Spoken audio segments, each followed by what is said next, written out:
बिस्मिल्लाहिर्रहमानिर्रहीम। Dear students, कैसे हैं आप? लेक्चर सीरीज का लेक्चर 8 स्टार्ट कर रहे हैं। लेक्चर 8 में हम डिस्कस करेंगे कुछ प्रॉपर्टीज ऑफ अ ग्रुप। तो कोई भी ग्रुप हो तो उसमें कैंसिलेशन लॉ होल्ड करता है। आपको पता है कि अगर मेरे पास एक ग्रुप है जी स्टैटिक, इसमें कैंसिलेशन लॉ कैसे होल्ड करेगा? मैं आपको डिस्क्राइब कर देता हूँ कि कैंसिलेशन लॉ क्या होता है। कि फॉर ऑल ए व बी बिलोंगिंग टू जी, अगर आपके पास ऐसा लिखा हुआ है कि a static C is equal to okay for all A B and C belonging to G, आपके पास लिखा हुआ है A static B is equal to A static C। तो आपके पास दोनों साइड पे लेफ्ट पे A मौजूद है, तो आप इसकी जगह ये लिख सकते हैं कि B is equal to C। In short आपने क्या यूज किया है कि लेफ्ट कैंसिलेशन लॉ यूज किया है। कैंसिलेशन लॉ यूज किया है कि लेफ्ट साइड से आपने कैंसिलेशन किया है। एक्चुअली लेफ्ट कैंसिलेशन लॉ में होता क्या है कि आप क्योंकि ग्रुप में अगर ए मौजूद है तो उसका इन्वर्स भी मौजूद होता है, आप लेफ्ट साइड पे उसके इन्वर्स से ऑपरेट करवाते हैं और वो ये दोनों आपस में मिलकर क्या बन जाते हैं, आइडेंटिटी बन जाते हैं। तो ये लेफ्ट कैंसिलेशन लॉ हो गया। इसी तरह आपके पास for all a b c belonging to G, आपके पास अगर ऐसा लिखा हो a asterisk b is equal to c asterisk b, तो ये आपके पास बन जाता है a is equal to c. Right cancellation law की बात हो रही है यहाँ पे। तो ये बात होगी हमारे पास। नेक्स्ट आते हैं जी, identity element is a unique. Identity element is unique, ये बड़ी इंपॉर्टेंट बात है, आपने लाजमी याद रखनी है। आपको पता है कि कोई भी ऐसा ग्रुप नहीं बना सकते जिसमें हमारे पास आइडेंटिटी ना हो। अंडर एडिशन हमारी आइडेंटिटी 0 होती है, अंडर मल्टीप्लिकेशन हमारी आइडेंटिटी 1 होती है। तो मुख्तलिफ ग्रुप्स की मुख्तलिफ आइडेंटिटी होती है, डिपेंड करता है आपके ऑपरेटर्स के ऊपर आपका ये स्टैटिक कैसे डिफाइन किया गया हुआ ऑपरेटर। आइडेंटिटी एलिमेंट किसी भी ग्रुप की बात कर लें तो हमेशा यूनिक होती है, मतलब दो एलिमेंट आइडेंटिटी कभी भी नहीं होंगे, एक ही होगा आइडेंटिटी और वो फिर यूनिक होगी। तो इसको हम प्रूव करते हैं कि आइडेंटिटी एलिमेंट कैसे यूनिक होती है। तो हम कंसीडर करते हैं कि लेट हम कंट्रेरी सपोज कर लेते हैं कि let a from a belonging to G, let E and E prime B, और G जो है वो ग्रुप है, ठीक है। E and E prime B two identity elements in group, ठीक है। और ये E एंड E प्राइम भी बिलोंग करें G के ही एलिमेंट है, बाहर से नहीं है बल्कि G के ही एलिमेंट है। इसकी दो आइडेंटिटीज हैं। अब आपको पता है कि आइडेंटिटी को जब किसी के ऊपर ऑपरेटर के ऊपर अप्लाई करते हैं तो क्या होता है कि a asterisk identity is equal to a is equal to identity asterisk a, इसको हम मान कह लेते हैं। ये तो आइडेंटिटी की प्रॉपर्टी है ना कि किसी के ऊपर भी अप्लाई करें तो वही एलिमेंट रिटर्न करता है। अब हमारे पास आइडेंटिटी कितनी है, दो हैं, हम एक आइडेंटिटी ये वाली उठा लेते हैं तो ये भी इसको सेटिस्फाई करेगी। इसको हम इक्वेशन 2 कह लेते हैं। अगर आप ऑब्जर्व करें ये भी एक इक्वल है और ये भी एक इक्वल है, ये भी इसकी इक्वल है, ये भी इसकी इक्वल है, मतलब ये दोनों आपस में इक्वल है। From 1 and 2, from 1 and 2 a static E is equal to a static E prime. अभी मैं पीछे बता के आया हूं कि लेफ्ट कैंसिलेशन लॉ और राइट कैंसिलेशन लॉ क्या होता है। अगर ए ग्रुप में है तो उसका, अगर ए ग्रुप में है तो this implies a inverse belonging to group, और हम इसे लेफ्ट साइड से कैंसिलेशन करते हैं जी। ए इनवर्स ऑपरेट करते हैं जी किसके ऊपर, a static E equal to a inverse static a static E prime. ये दोनों आपके पास आइडेंटिटी हो जाएंगे, ठीक है। तो आपके पास क्या बचेगा, E इधर बचेगा और इधर आपके पास E प्राइम बचेगा। तो इसका मतलब है कि हमने कहा था कि ये E and E prime be the two different identities, ये दो अलग से हमने आइडेंटिटीज कही थी, लेकिन हम जब एंड पे पहुंचे तो ये दोनों इक्वल आ गई हैं। ठीक है, तो ये कंट्रडिक्शन है कि दो डिफरेंट चीजें अगर आप सपोज करते हैं तो वो इक्वल कैसे हो सकती हैं। एक ही सूरत में हो सकती है कि आपकी सपोजिशन गलत है, आपने जो सपोज किया था ना, लेट किया था कि ये दो डिफरेंट आइडेंटिटीज हैं, ये बात गलत है। आइडेंटिटी हमेशा एक ही होती है, यूनिक होती है, तो ये प्रूव हो गया कि आइडेंटिटी हमेशा हमारे पास यूनिक होती है। इसी तरह नेक्स्ट रिजल्ट की तरफ चलते हैं जी, प्रॉपर्टी है ग्रुप की, उसको जरा देख लेते हैं कि inverse element in a group is unique, के जो इनवर्स एलिमेंट होता है in of an element in group is unique, कि किसी भी एलिमेंट का जो इनवर्स एलिमेंट होता है वो यूनिक होता है।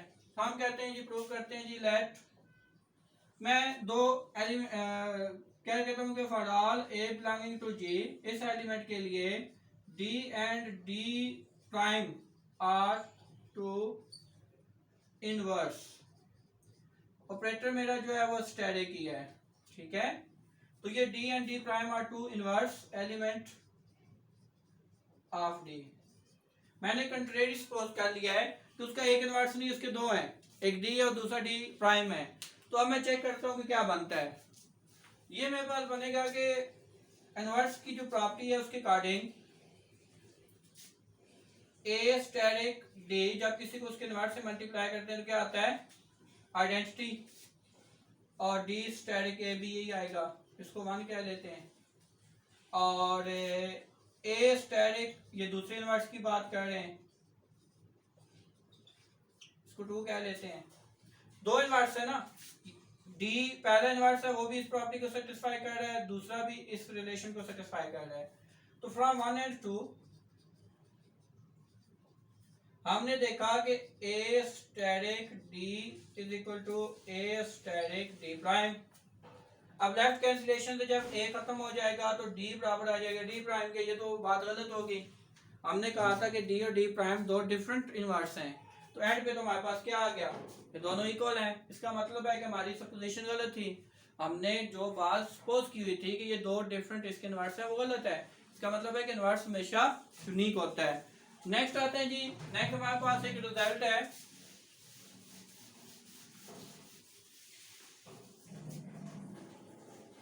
कि ए इनवर्स का इनवर्स ए के इक्वल होता है। ये हमारे पास फोर्थ रिजल्ट है, ये हमने प्रूव करना है। देखिए जी, अगर आपके पास एक ग्रुप है जी स्टेरिक एक ग्रुप है, तो अगर उसमें से हम फिलहाल ए बिलोंगिंग टू जी करते हैं तो there exist a inverse belonging to G, जाहिर बात है उसका इनवर्स भी उसमें मौजूद होगा। और इनवर्स की प्रॉपर्टी क्या है कि a asterisk a inverse equal to e is equal to a inverse asterisk a. ये क्या लिखा हुआ है, ये लिखा हुआ है कि a is inverse of a inverse, ये लिखा हुआ ना, a is inverse of a inverse, और ये साथ ये भी लिखा हुआ, देखिए ना, ए इनवर्स का इनवर्स है। जैसे हम ये कहते हैं ना कि अगर ए बी का इनवर्स है तो बी ए का भी इनवर्स होता है, इसी तरह इसका इनवर्स ये है कि inverse of a inverse is a. तो ये जो दूसरी स्टेटमेंट है कि inverse of a inverse is a, इसको जरा मैथमेटिकली लिखें कि इनवर्स ऑफ ए इनवर्स, मैं रिपीट करता हूं कि inverse of a inverse is equal to a. Prove हो गया, हमारा रिलेशन बन गया। नेक्स्ट देखते हैं जी,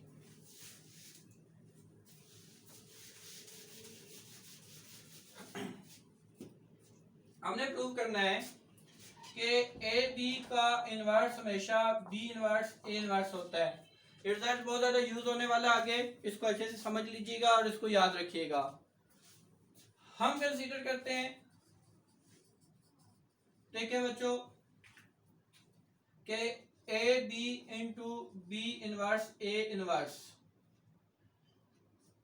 ये अपने पास है, हमने कंसीडर। अब इसको सोल्व करते हैं तो ये हमारे पास बन जाएगा ए, एसोसिएटिव लॉ लगाया हमने, ए इनवर्स, ये हमारे पास आइडेंटिटी बन जाएगा ए इनवर्स, ये हमारे पास ए इंटू ए इनवर्स, और ये फिर हमारे पास आइडेंटिटी।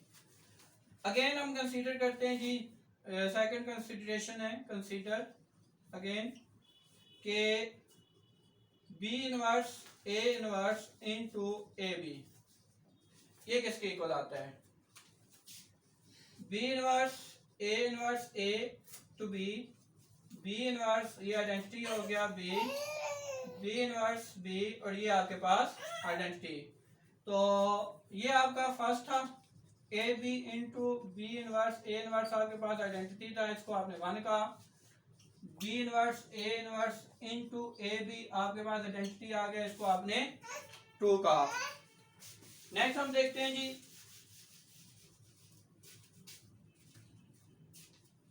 फ्रॉम 1 and 2 and 2, ये भी आइडेंटिटी की इक्वल है, ये भी आइडेंटिटी की इक्वल है, इसमें ये दोनों इक्वल हैं कि a b inverse a inverse is equal to identity is equal to b inverse a inverse into a b. ये रिलेशन हमें क्या बता रहा है, जरा गौर से देखें। मैं कहता हूं कि a and c are inverse, इसका मतलब है a c is equal to e is equal to c a, मतलब ए सी का इनवर्स है और सी ए का इनवर्स है, ए बी इसका इनवर्स है और ये इसका इनवर्स है। हम ये कह सकते हैं कि a b is inverse of b inverse a inverse and b inverse a inverse is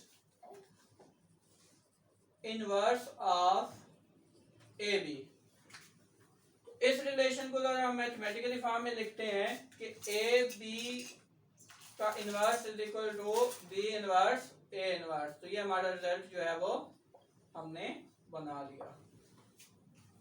thank you so much for watching. Hope so कि मैं आपको क्लियर कर सका। ये 5 प्रॉपर्टी जो ग्रुप की होती हैं, किसी भी ग्रुप के अंदर हमेशा आपने याद रखना है कैंसिलेशन लॉ होल्ड करता है लेफ्ट और राइट दोनों। आइडेंटिटी एलिमेंट हमेशा यूनिक होता है, इनवर्स एलिमेंट हमेशा यूनिक होता है, किसी एलिमेंट के इनवर्स उसी की इक्वल होता है, और ए बी का इनवर्स हमेशा बी इनवर्स ए इनवर्स के इक्वल होता है। चैनल को लाइक कीजिएगा, शेयर कीजिएगा इस वीडियो को और सब्सक्राइब कीजिएगा। Thank you so much. खुदा हाफिज।